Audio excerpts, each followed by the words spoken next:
panjang. Nah, hukum itu kenapa kok nggak ada alasannya? Ya memang tidak ada alasan. Modalnya kita hanya taat saja. Seperti Adam dan Hawa tidak pernah tanya kenapa buah yang di tengah taman itu tidak boleh dimakan. Kan nggak ada alasannya. Pokoknya buah yang di tengah taman tidak boleh kamu makan. Tanpa diberitahu itu buah durian atau buah manggis.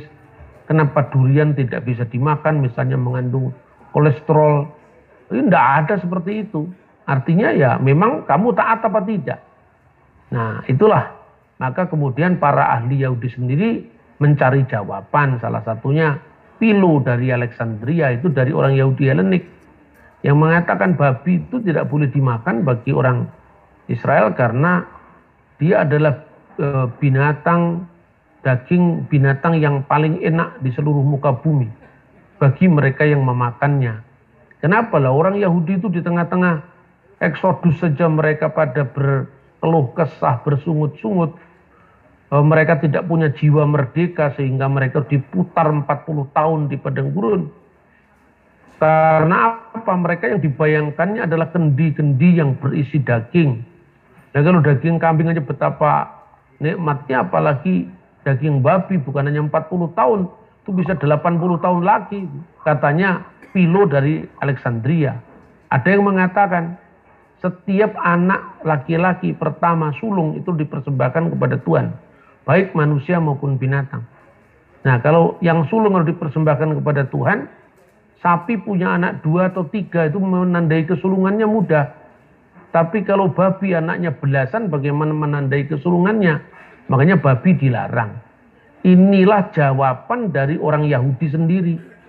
Kemarin saya bulan lalu ya, 2 bulan lalu, saya seminar di Tomohon. Saya katakan kalau tanya hukum tentang kosher, halal haram, jangan tanya kepada orang Katolik atau orang Advent. Anda tanya kepada orang Yahudi langsung.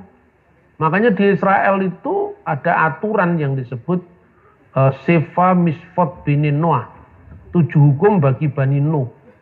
Jadi bagi orang Yahudi mereka tidak makan babi, tapi tidak pernah harus mengeluarkan perda untuk melarang orang makan babi.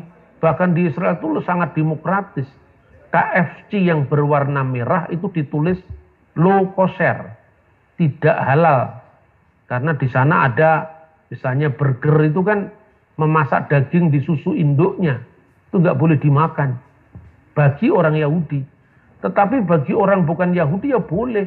Nah dulu orang Kristen yang berlatar belakang Yahudi mematuhi Taryag Misfot Moshe 613 hukum Musa, itu rumusan dari abad kedua ketiga. Tapi bagi orang Kristen bukan Yahudi itu boleh makan makanan-makanan yang dilarang dalam Imamat pasal 11. Tapi bagi orang Kristen Yahudi tidak boleh memakannya.